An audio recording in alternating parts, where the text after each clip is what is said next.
Este é o quadro Palavra Encarnada para a TV Fala Leonel. O tema de hoje é disruptura cognitiva. Disruptura ou disrupção quer dizer ruptura, quebra, torção, rompimento, desvio, interrupção de algo que estava funcionando normalmente. Isso é que é disruptura. E cognitivo aqui está relacionado com pensamento. Então, disruptura cognitiva, nesse sentido aqui, está sendo usado como uma quebra, uma torção, uma distorção no pensamento. Quero distinguir três termos, porque eles têm sido usados muito como sinônimos: disruptura, distorção e dissonância. O termo distorção cognitiva é um termo apropriado pela psicologia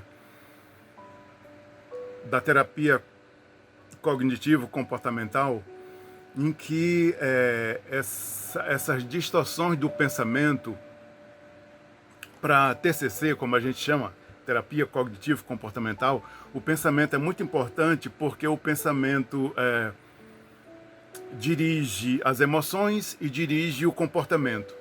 Então, há um trabalho muito forte dessa abordagem TCC sobre o pensamento. E as distorções cognitivas para TCC, elas acontecem como disruptura no pensamento, no sentido de um pensamento que maximiza as coisas, engrandece, ou que minimiza. Um pensamento em polaridade, aquele tipo de pensamento que é 8 ou 80. Um tipo de pensamento que a teoria chama de adivinhação. O indivíduo acha que sabe o que o outro está pensando. Então, existem vários tipos dessas distorções de pensamento. E aí, a terapia cognitivo-comportamental vai trabalhar com suas técnicas em relação a reestruturar essa forma de pensar. Essas distorções cognitivas, elas estão muito presentes, não são exclusivas, mas estão muito presentes nas psicoses, principalmente na esquizofrenia, como forma de delírio. Delírio aqui, e aí é preciso distinguir isso. O delírio é uma forma, pensamento, em que não há consensualidade, ou seja, o delírio é um pensamento em que o indivíduo tem uma deterioração do pensamento que não corresponde com a realidade. Mas isso nós estamos falando no campo da psicopatologia. O que eu quero abordar hoje como disruptura não é nesse campo da psicopatologia, mas no campo da sociologia, da linguagem, etc. Então, uma primeira distinção é uma distinção entre disruptura e distorção cognitiva. Uma outra diferenciação é em relação a disruptura e dissonância cognitiva. Esse termo dissonância cognitiva, existe até uma teoria chamada teoria da dissonância cognitiva, criada por um psicólogo social dos Estados Unidos em final da década de 1950, e ele chamou teoria da dissonância cognitiva. Eles acompanharam um evento que houve naquela década de 1950 nos Estados Unidos, em que um grupo de crentes dirigidos por uma mulher, eles tinham uma crença que o mundo ia se acabar em determinada data. E reuniram, e esses movimentos não é o primeiro nem o último, né? E esses psicólogos, né, o Leo Festinger e sua equipe acompanhou todo esse processo. E desse livro, e desse experimento, eles escreveram um livro onde eles lançaram essa teoria da dissonância cognitiva. A dissonância cognitiva, para essa psicologia social de Festinger, é um conflito, é uma quebra por isso dissonância, uma desarmonia entre o que o indivíduo pensa, o que ele sente e como ele age. Dissonância, há um rompimento, uma quebra nesse padrão de atitude, de comportamento. Por isso que essa teoria, embora tenha mais de 50 anos, é uma teoria que tem sido revisitada constantemente, porque há uma validade muito grande o estudo sobre esses aspectos como é que o indivíduo pensa e sente e age a partir de uma crença que não corresponde em nada com a realidade. Então, há uma diferença entre disruptura, como eu estou tratando aqui, e distorção cognitiva. A distorção cognitiva tem esse aspecto pessoal, subjetivo, psicológico. E a disruptura tem uma dimensão, embora seja pessoal, mas tem uma dimensão muito forte social. A outra diferença é disruptura e delírio. O delírio está no campo das psicopatologias. É um transtorno mental, uma alteração da percepção da realidade. E o que é, enfim, uma outra distinção é entre disruptura e transtorno do comportamento disruptivo, que é uma atitude ali no final da infância e começo da adolescência, em que os indivíduos experimentam contrapor uma violência, uma atitude desafiadora, por isso que chama transtorno do comportamento disruptivo. Mas, afinal de contas, o que é disruptura cognitiva? É um padrão de ruptura com a realidade baseado na crença. E a crença, quando eu falo crença aqui, não é unicamente crença de natureza religiosa, né? Existem muitos tipos de crença. Então, esses padrões de crença, eles são estudados pelas ciências sociais, pelas ciências humanas, pelas ciências da linguagem. E a principal característica é de o indivíduo confrontar a realidade, os fatos, as evidências, e ser capaz de modificar o próprio pensamento. A crença é tão arraigada, é tão afirmadora, de tal modo que o indivíduo ele tenta encontrar na realidade algo que justifique sua crença. Então, esse é um padrão muito forte e é um padrão apropriado por diversas instituições sociais, desde algumas igrejas, a propaganda, os partidos políticos, etc. Não é novo o estudo sobre esses fenômenos sociais, esses fenômenos de massa. Desde a virada do século XIX para o século XX, já existem estudos sobre esse... Gustave Le Bon chama de comportamento de manada. Freud também tem uma publicação muito importante do começo do século XX sobre psicologia de massa. Então, não são fenômenos que são fenômenos que chamam a atenção nesse campo da psicologia social.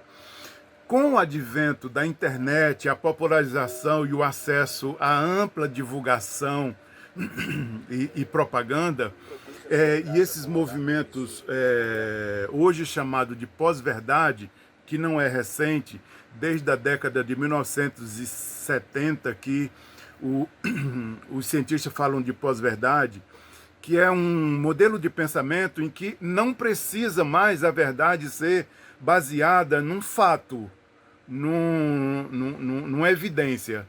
Basta que alguém diga que é verdade, que a pessoa acredite que é verdade e passa a ser verdade. A esse fenômeno chama-se pós-verdade. Então, com os fenômenos de notícias falsas, que chamam de fake news, então isso tornou-se um padrão usual, aí eu vou repetir, tanto em algumas instituições religiosas, como na propaganda, no marketing, como em alguns partidos políticos. Isso que chamam de fake news, etc. A característica dessas notícias falsas é que elas são criações em que ela é dirigida para um público, para um determinado público, e quem produz a notícia falsa sabe que aquela notícia vai colar, digamos assim, vai colar no indivíduo. Ele precisa daquilo, ele se alimenta daquilo. E, a partir disso, ele reproduz, ele compartilha. Então, é uma notícia sem qualquer evidência, é uma notícia que é propagada sem qualquer pesquisa, sem qualquer verificação do fato. Isso não interessa. Esse fenômeno, ele sepulta, destrói a razão, a lógica, a argumentação, a coerência da vida, da realidade, a sensatez. Então, nós vamos encontrar indivíduos muito insensatos, atitudes muito incoerentes. Os exemplos no Brasil recente abundam, né? Por exemplo, os indivíduos ficarem rezando para um pneu de automóvel, né? Então, são comportamentos esdrúxulos, são comportamentos bizarros, esses comportamentos da disruptura cognitiva. E existe uma grande dificuldade do indivíduo ser convencido do contrário. Porque essas atitudes, elas são muito arraigadas como crença, como eu já falei do valor da crença. Essa propaganda dirigida para determinado consumidor chama psicologia da persuasão. É um uso de uma forma e um argumento e uma organização da percepção, da propaganda, que seja direcionada para aquele indivíduo. Então, nesse campo, há uma apropriação muito séria dos partidos políticos, principalmente, né? E aí com duas vertentes que eu quero me referir. Uma de má fé, é aquele político mal intencionado, ele sabe que é mentira, mas ele propaga. Então, ele é mal intencionado. E há a má informação, a desinformação, que aí é a ignorância mesmo, a falta de educação. Então, quando a gente junta esses dois elementos, mal intencionado e mal informado, aí há uma distorção, há uma disruptura cognitiva, por isso que eu falei de sepultamento da razão, sepultamento da lógica. E aí há que se perguntar, há um ditado popular que diz, contra fatos não há argumentos. E há o quê? Eu digo, há a crença. Então é a crença, e como é que essa crença é formada, culturalmente, socialmente, subjetivamente, é que interessa. E o que se há de fazer diante de pessoas próximas ou distantes, pessoas de todas as classes sociais, com essa disruptura cognitiva, com essa quebra da relação das suas crenças com a realidade? Como forma, nega a realidade, rejeita qualquer argumento, etc. Porque eles estão assentados num pensamento fundamentalista e numa verdade pessoal inabalável. E o que fazer? Por último, essa pergunta, o que fazer? Bom, ajudar a duvidar, cada uma de nós duvidar, né? Duvidar para não incorrer nesses erros, nessas disrupturas cognitivas. Primeira coisa, duvidar, a realidade está aí sempre para nós duvidarmos dela. Interrogarmos, questionarmos, problematizarmos a realidade. Buscar evidências nessa realidade, procurar fatos que confirmem teorias, pensamentos, né? Buscar essa relação lógica e racional. E para aqueles indivíduos que pensam muito diferente, às vezes são agressivos, tem muito baseado no ódio, é difícil porque as pessoas dizem, mas o que fazer? Eu prefiro me afastar dessas pessoas. Eu diria, olha, vamos permanecer próximos. vamos permanecer próximo. Eu sei que é difícil, isso que eu estou falando. Eu sei que é difícil permanecer próximo de uma pessoa que nos tem ódio e que está assentado numa posição dogmática, numa crença ferrenha e disruptiva, mas buscando a nossa humanidade e a crença numa restauração social, num desenvolvimento social e cultural, permanecer próximo.